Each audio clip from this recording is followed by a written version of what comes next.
Today's question is, how do we decide who gets to stay in the house when we decide to separate? And there are a few things to consider regarding that question. Typically, as I mentioned in another video, a house that is purchased during marriage is presumed to be community owned, no matter whose name it's in. And therefore, both parties have a what we call an in solito or undivided 50% interest in the home. So you can't evict your spouse if they own 50% of the home as well as you do. Then you both have the right to remain in residence at the home. So it's a difficult question to address, but what the court typically looks at is who's going to be domiciliary custodian. They like to maintain that stability for the children. And they also look at who is financially capable of obtaining an alternate residence in the interim.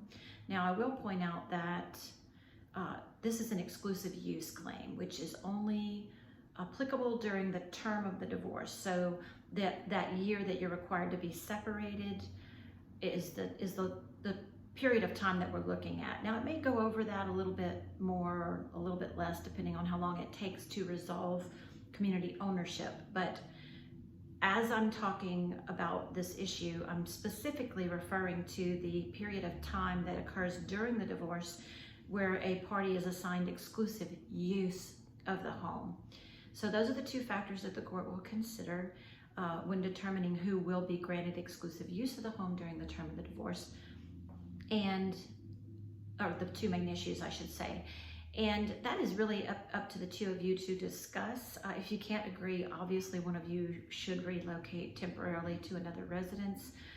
The cost associated with that can be covered by an interim spousal support claim often, but those issues need to be looked at more closely with counsel to determine expenses and income of each party to kind of do a full-blown financial analysis of whether or not one party can afford to move out of the home or remain in the home, and who's going to pay for those expenses moving forward for both residences, because there are laws assigned, there are laws on the book to address those issues, because we understand that people, when they're separating two houses, it becomes concerning to both of them of how the financial obligations of the family are going to be met moving forward. So to recap, exclusive use is determined by who's going to have domiciliary custody, and also who is most financially suited to find an alternate residence during the term of the divorce. Obviously, you can agree that one of you will move out temporarily, but if you cannot agree, that's what's going to be addressed at the hearing. And finally, there is no detriment to the person that needs to move out until the hearing.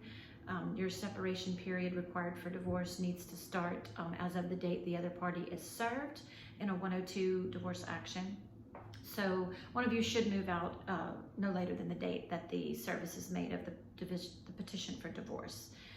So I believe I've addressed all the issues regarding exclusive use. I will just remind you that that has nothing to do with ownership. Your 50% ownership is reserved and maintained until a formal partition of the community of assets. This is Diane Schneers. If you have any further questions about this issue, feel free to contact us at the law firm, 337-534-4326. Thank you.